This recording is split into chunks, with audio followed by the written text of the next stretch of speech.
I was just a divorced delivery driver dropping off a package when an elderly stranger recognized my face and started sobbing. What he told me next about my grandfather's secret from the Korean War made me understand why my family had always struggled with money. My name is Bryson Thompson, and if you'd told me 6 months ago that I'd be wearing a brown delivery uniform instead of my regional manager suit, I would have laughed in your face. But life has a way of humbling you when you least expect it. At 38 years old, I thought I had everything figured out.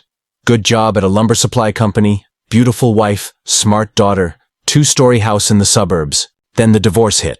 The kind where a judge doesn't just take your house, but your identity on the way out. Now I drive 12 hours a day delivering online orders to strangers, porches just to keep up with child support in the room. I rent above a garage. But on that cold November afternoon, none of that mattered. Not once the old man looked at me like he'd just seen someone come back from the dead. You look exactly like him, he whispered, hand trembling against his lips. Like who? I asked. William Thompson, he said. Your grandfather. My stomach tightened. I never knew my grandfather. I wasn't allowed to ask about him growing up. My father would shut down every time his name came up. Like there was a wound behind it so deep it could still bleed after 60 years. The old man reached for my arm.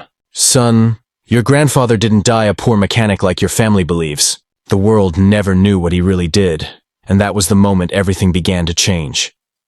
The old man's name was Gerald Whitaker, and he insisted we sit down before he told me anything more. I still had 3 deliveries left on my route, but something in his voice, that trembling, haunted tone, told me this wasn't the kind of moment you walk away from. We sat at his small kitchen table, porcelain teacups already waiting like he had been expecting me. I didn't know whether to be unsettled or grateful. You're the spitting image of him, he said again. Same eyes, same posture, same way of holding your shoulders, like you're carrying something that doesn't belong to you. My grandfather, I said slowly. What do you know about him? Gerald took a long breath. More than your family ever told you. More than they could tell you for their own safety.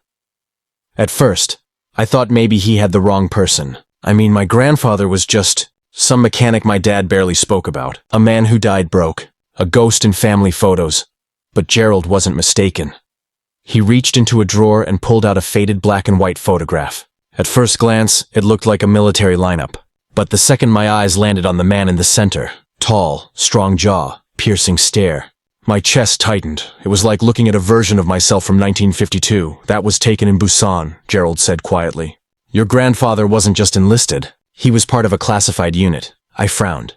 But if he was some war hero, why didn't my dad ever talk about him? Why were we always living paycheck to paycheck? Why did he die broke? Gerald gave me a heartbreaking look. He didn't die broke. He died erased. Those words hit like a stone. Your grandfather uncovered something during the war. Something our own government never wanted to see daylight. And when he refused to bury it, they buried him. Not literally, reputation first, finances second, legacy third. By the time they were done, your whole family line had been financially and politically neutralized. I just sat there, numb. My whole life, I said slowly. I thought we were broke because of bad luck. Bad choices. Wrong opportunities. Gerald shook his head. No. You were silenced by inheritance. I leaned back in the chair, trying to breathe. I wasn't even sure what question to ask first, so I just said the only thing that made it out of my mouth. Why me? Why tell me? Because, he said, you're the first Thompson in 3 generations who was desperate enough to be reachable. Pride kept the truth buried. Hardship exposes what is meant to surface. He slid a small worn envelope across the table toward me. This belonged to him. Your grandfather, he made me swear. If I ever met his bloodline again, I was to deliver this personally. My fingers shook as I picked it up. The paper was old, fragile. Inside was a key, a long brass old-fashioned lock and pin style key, and a folded index card with 2 handwritten words, Heir's Vault. I looked up. Gerald nodded, eyes filled with something heavy. Grief, or history, or both. There are things, he said softly, that were never destroyed, only hidden. And your grandfather never stopped believing someone, someday, would come for the truth. Before I move on, quick question to keep the engagement like you requested. Where are you watching from right now? I love seeing how far these stories reach. Drop your country or city in the comments so I know who's on this journey with me. I didn't go back to work after leaving Gerald's house. I just sat in my car with the envelope in my lap. the weight of it feeling 100 pounds heavier than brass should. Heirs vault. The words sounded like something out of a movie, not the kind of thing that belonged to a broke delivery driver who was sleeping on a mattress in a rented room above a bait shop.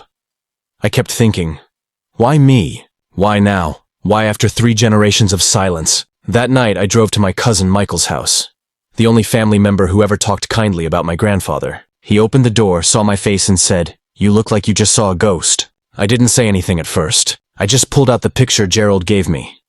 Michael stared at it for a long time. Then he whispered, "That's him. That's absolutely him." "You ever seen this photo before?" I asked. He shook his head. "No, they never let us know anything." Whenever I asked Dad, he got this look in his eyes. Like fear, not grief. Fear. That word stuck. We sat in his living room for nearly an hour, going back and forth. He told me something I had never known. After my grandfather came home from the war, federal men, not local, visited the family regularly. Questions disguised as welfare checks. Phones tapped. Mail opened. Jobs mysteriously denied. They erased him on paper first, Michael said, and then they erased him in memory. When I showed him the key, he swallowed hard. "Bryson, this isn't some keepsake. This is a retrieval key. These were used for military lock caps on private safe houses and legacy depositories. If he had one, that means something survived whatever they tried to take from him." I didn't understand half the terminology he used. Retrieval key, legacy depository, but I understood the deeper truth. This wasn't sentimental. This was a breadcrumb, and whoever erased my grandfather never found this. That realization felt like a spark in my chest. For the first time in years, I didn't feel defeated. I felt chosen. Before I go further, because I love hearing from you, drop a comment for me below. If a stranger told you your family had a hidden past, would you chase the truth or leave it buried? Just write truth or move on in the comments.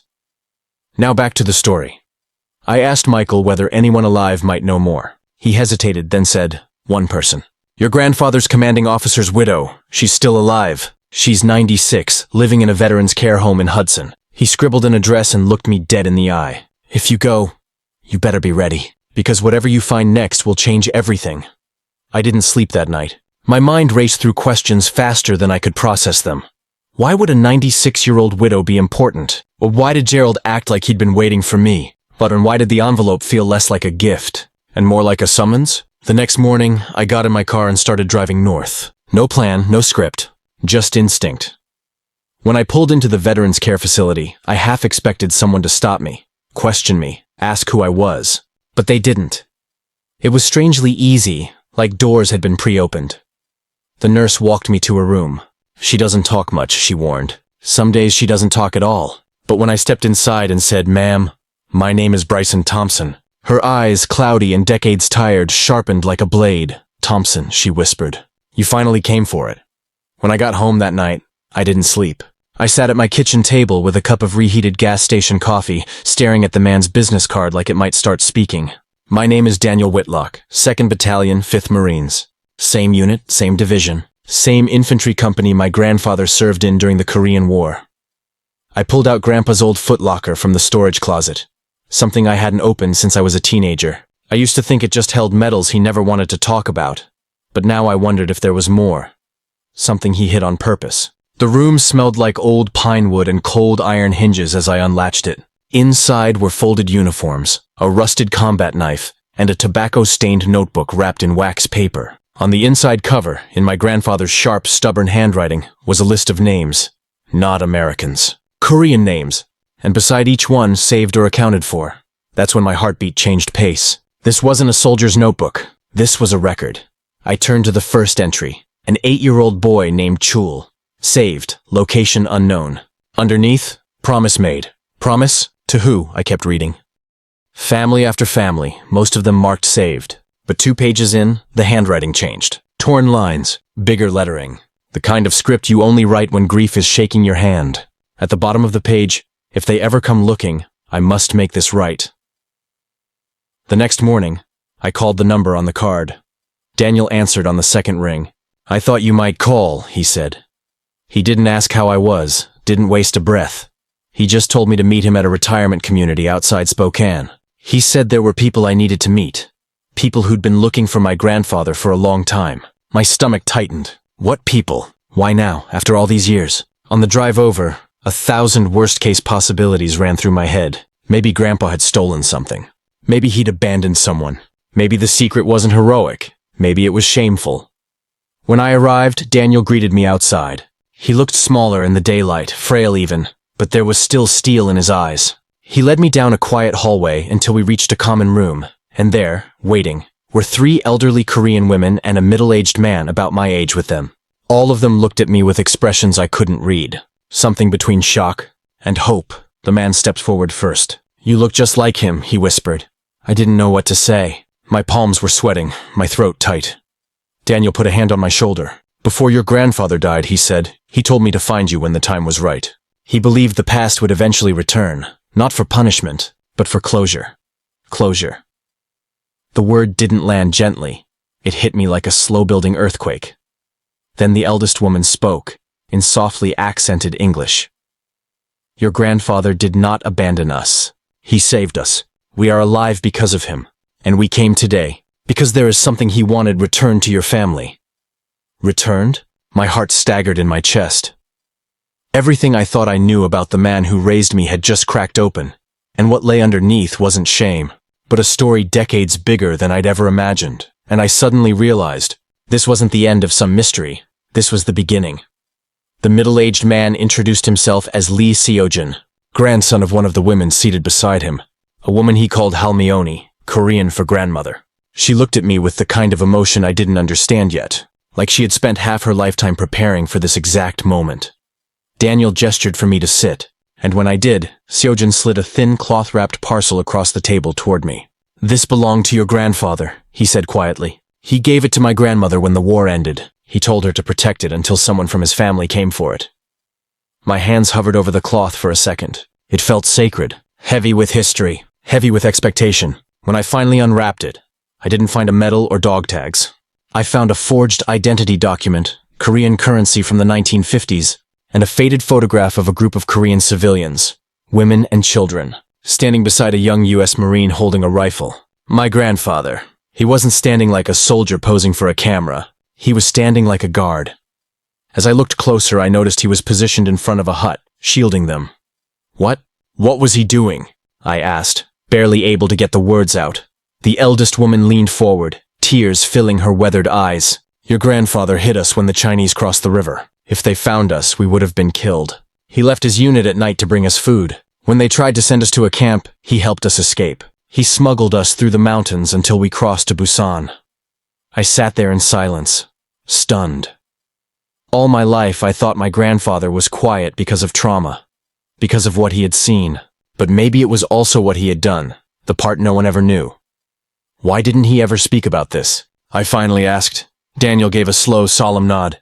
"Because he disobeyed direct orders. Protecting civilians like that, especially helping them cross outside of sanctioned routes, could have gotten him court-martialed. He risked everything for them, and when the war ended, he carried the secret alone."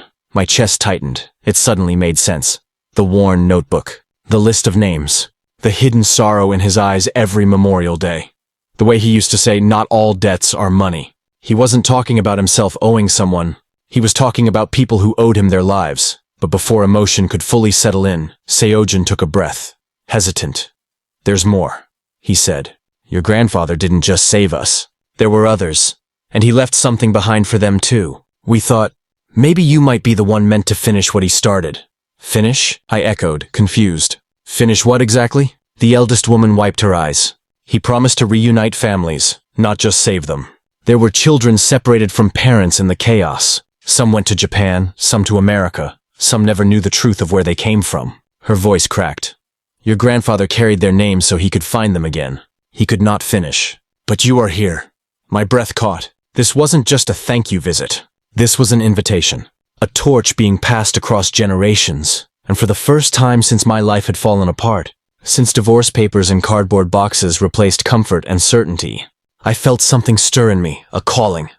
My grandfather didn't leave our family money. He left us a mission. A debt of honor, not to repay him, but to finish something profoundly human he died trying to complete. I wasn't sure how yet, but I knew I couldn't walk away. I sat there holding that faded photograph like it weighed 50 pounds. For a long moment none of us spoke. The rain against the windows was the only sound in the room, I kept replaying their words in my head. My grandfather hid civilians, smuggled families through mountain passes, violated orders to save lives, and for 70 years, no one in our family knew. But then Daniel leaned forward again, folding his hands like he was about to step across a line. "Bryson," he said carefully, "your grandfather had a book, a ledger of the families he helped move. We believe there is something else inside it. Not just names. Proof. Proof of what?" I asked. Not everyone who survived wanted others to know how they did. There were children born in villages that do not officially exist, orphans adopted under papers that were falsified just to keep them alive. There are people walking around today with no idea who they really are. A chill moved down my spine. I remembered the notebook in my grandfather's chest, the names written so obsessively, the way he guarded it even from his own son. My father had always said Grandpa never trusted anyone with it. Maybe it wasn't mistrust. Maybe it was protection. Seojin opened a small satchel and placed another envelope on the table. This one was thick, old, yellowed with age. The string clasp looked like it might snap if I breathed on it too hard. "My grandmother kept this hidden for 60 years, he said. "It was meant to go to your grandfather when the war ended, but he disappeared before she could get it to him. She always believed someone from his family would someday come for it." I opened it slowly. Inside was a map, hand-drawn, jagged, fraying at the edges, and tucked behind it were several small slips of paper, each with a Korean name on one side and a westernized name on the other. "These are the children he helped move through the mountains," Seojin explained. "They were separated from their parents in the evacuation. Some were adopted by American soldiers. Some were listed as war orphans and sent to Japan. Some are still unaccounted for." My throat tightened.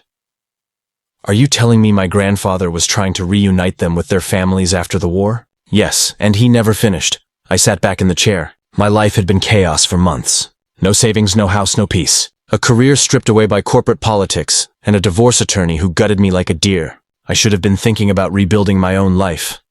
But instead, all I could think was how alone my grandfather must have felt carrying this knowledge. How heavy it must have been to know there were people out there still waiting for news that never came.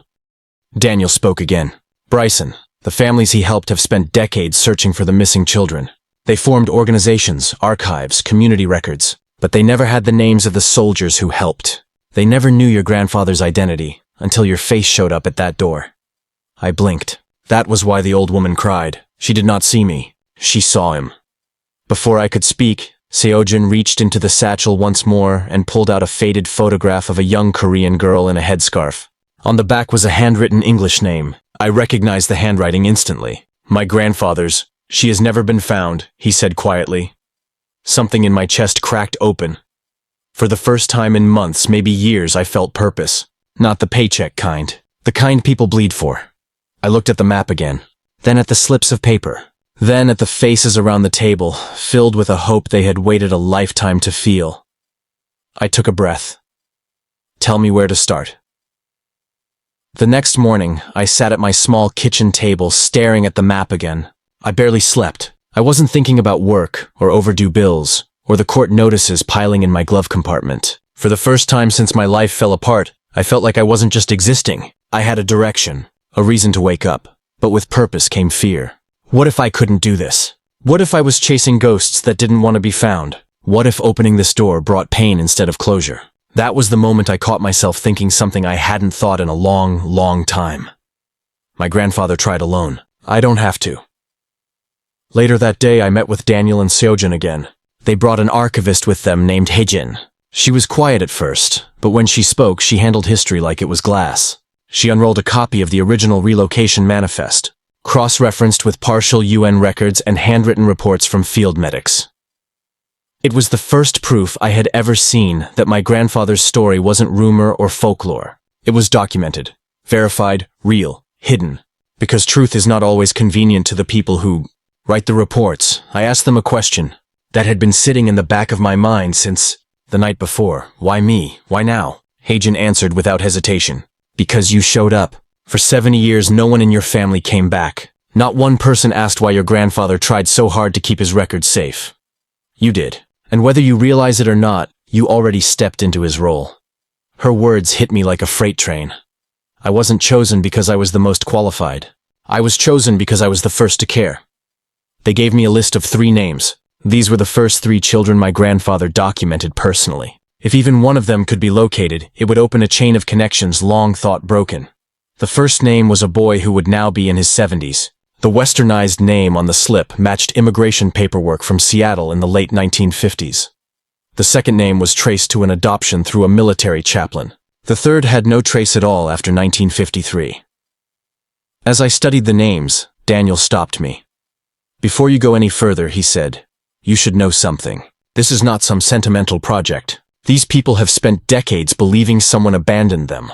Reappearing might save them, but it might also reopen wounds." I nodded. I already knew that truth before he said it. I had lived that feeling myself. My own father shut me out the moment I asked about his past. It was easier for him to erase than to heal.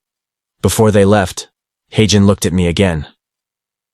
"When you talk to these people," she said gently, "you are not just telling them about the past. You are returning them to a life they were forced to lose. Some will welcome you, others will fear what the truth means." Her voice softened. "But someone waited a lifetime for closure. Someone out there is still hoping the person who saved them is not gone forever, and they don't know yet that you exist." After they left, I sat alone and stared at the slips of paper again. My whole life I thought my family history was a story of failure and silence, but now I was holding proof that buried beneath the shame and secrecy was something entirely different. Honor, sacrifice, risk, and unfinished hope. I took a long breath, looked at the map and whispered to myself, "This doesn't end with him, it continues with me." Before I stood up, a thought crossed my mind. If you were in my shoes, would you keep going? Would you dig through 70 years of silence to finish what someone you never truly knew started? Or would you walk away and protect the quiet? I didn't have that luxury anymore. The past had already knocked on my door. Now I had to answer it. The first name on the list belonged to a man living outside Seattle. According to the fragments of paperwork Hagen gathered, he had been adopted in 1958 by a military family stationed near Busan. His Korean name was lost, replaced with an English one chosen by the family. No photos, no surviving cultural records, just a date of intake, a rough description from an old ledger, and one chilling note scribbled in the margins. Recovered from rail tracks during shelling. Mother unknown. Brought in by American sergeant. Initials TGTG. Those were my grandfather's initials. I booked a cheap flight. Barely had enough left in my checking account to cover it, but I didn't care. This was the first real connection. The first life my grandfather personally pulled from the edge of death. The plane ride felt like traveling toward both the past and the future at the same time. Before I continue, let me ask you something quickly. If you were watching a story like this unfold in real time, would you stick with the truth, even if it changed everything you believed about your own family? Let me know in the comments where you're watching from. I really do read them, and it helps push this story out to more people. When I landed, I drove 2 hours north in a rented sedan to a nursing facility listed on his records. The place was quiet, clean, surrounded by towering pine trees and mist that clung to the windows like something out of a memory. A nurse led me to a small garden in the back where residents sat near a koi pond. She pointed to a man reading beside a space heater, bundled in a worn coat despite the mild temperature. His face was fragile, but his eyes were alive, the eyes of someone who had seen the world before it had time to harden him. I introduced myself gently, unsure how to begin. He studied my face for a long moment before speaking. "You have his eyes," he said. There was no confusion in his voice, no uncertainty, just recognition. I sat down beside him, completely still. I asked if he remembered anything about the man who brought him to safety. He closed the book in his lap with unsteady hands and nodded slowly. I remember blood in his hair, and how his hands were shaking like he hadn't slept in days. But he carried me like I was the last thing worth saving. People were screaming, buildings crumbling, but he shielded me with his body until the shelling stopped. He didn't leave me until he knew I was handed off alive. He reached into his coat pocket and took out a small scrap of cloth, tattered, faded, edges frayed from 7 decades of time. This was from the sleeve of his uniform. I kept it because I thought one day I would find him again. I had to look away to stop myself from falling apart right there. Then he asked the question I wasn't prepared for. Did he ever come back for me? I swallowed hard, no, but I think he tried to. His records show he spent years looking for survivors privately. No medals, no press, just silence. The man smiled through watery eyes. That sounds like him. He told me his life had been a good one. A wife, a son, grandchildren, But then his voice lowered. I never knew my real name. I never knew where I came from. I wanted to believe someone out there remembered I existed. Hearing that broke something open in me, because that was exactly how I had always felt. Before I left, he placed the cloth scrap in my hand. He meant to finish this. But you're here now, so finish it. When I got back to the rental car, I didn't start the engine right away. I sat with my forehead against the steering wheel and let the weight of the moment settle. One name, one life, and already I could feel the world tilting. The map wasn't just coordinates anymore. It was a promise waiting to be delivered, and I had just taken the first step toward keeping it. The second name on the list was a woman, or rather, a girl who had once been a child my grandfather helped. Her adoption records were harder to trace. The pages were damaged, partially burned, like someone had tried to erase her from history. All we had was a partial name, an old intake date, and a location trail that ended in Chicago. It took me 2 more weeks of digging, 3 different archivists, and a retired Korean-American war-era adoption clerk I found through a veterans Facebook group to finally get a match. Her name today was Dr. Lillian Whitmore, a retired pediatric surgeon. That alone stunned me. A child who grew up nameless during wartime became the person who saved other children for a living. I flew to Chicago and arranged a meeting under the pretense of a historical interview. She agreed to see me in her home, a quiet condo filled with books and sunlit windows. She greeted me warmly, but cautiously, like someone who had learned to read a person before trusting them. "You said this is about war-era humanitarian work?" she asked. "Yes," I answered, "and about the men who helped children survive." At the mention of that, something flickered behind her eyes. Not fear, not suspicion, but recognition she didn't yet want to name. I showed her the file. She stared at it for a long time, then touched the edges of the paper like it might vanish. "I always hoped someone would come," she whispered. "Not for me exactly, but for the truth. All I ever had was a question that never stopped following me.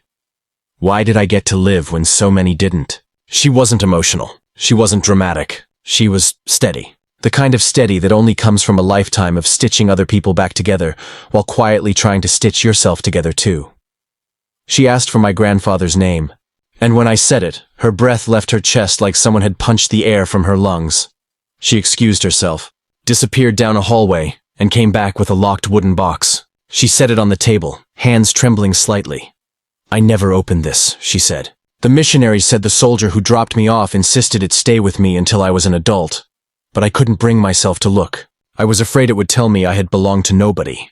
She handed me the key. "You open it," she said. Inside was a folded scrap of cloth. The same unit colors as the scrap the first man had saved, and a small photo of a young Korean woman holding a baby, smiling through grief. And on the back, my grandfather's handwriting. Her name is Yuna. Her mother died protecting her. She is the last piece of her family still breathing. If I don't survive this, let her life stand as the proof they were here. She pressed her hand over her mouth. I didn't realize I was crying until she reached for my wrist gently. "I spent my whole career saving children from dying," she said, "and it turns out my life began because someone saved me first." Before I left, she asked if I believed in purpose. I told her, "I'm starting to. And because I promised I'd weave these questions into the journey. Let me ask you too, if you're still watching, do you believe people come into our lives for a reason? Or is it just timing and accident? Tell me in the comments. I read every one of them, and it truly helps this story reach more people. When I walked out of her home that evening, I realized something. This wasn't a story about uncovering the past. This was a story about restoring the future my grandfather never got to see, one life at a time, 2 names down. 15 more to go, and the next one wasn't a survivor. The next one was someone who never forgave my grandfather, someone who believed he abandoned them on purpose, and finding them would change everything I thought I understood about who my grandfather really was. The final name on the list led me to a mountain town outside Seattle, a man who had spent his whole adult life angry at a ghost he had never met. His name was Haruto Kim, son of a woman my grandfather had rescued but could not keep safe. She died months after the war from untreated illness, alone, undocumented, and without legal identity. Haruto had grown up believing an American soldier abandoned his mother after using her for pity and then disappearing. It was the story the other refugees told him to make sense of loss they couldn't bear to face. When I introduced myself, he didn't shake my hand. He just stared at me with decades of resentment behind his eyes. "You're his blood," he said. "So why are you here now?" "Guilt, no," I told him softly. Because I didn't know, and because he never stopped trying to find you, he laughed bitterly. Not because he found it funny, but because bitterness is what happens when heartbreak has nowhere else to live. Then I showed him the documents, the letters my grandfather wrote to embassies trying to track him, the forms he filed with refugee agencies, the adoption requests that were rejected because there was no surviving paperwork for the mother. When Haruto saw his mother's name in my grandfather's handwriting, something in him broke. Not loudly, quietly, the way rusted hinges finally give under pressure. He didn't cry. He exhaled, like he had been carrying a boulder his entire life, and someone finally lifted it off his spine. Then he didn't forget us, he said. No, I replied. He never stopped looking. Before I left, Haruto placed his hand on the booklet. Finish what he started, he said, and I knew I would. Because this wasn't my grandfather's unfinished work anymore. It was mine now.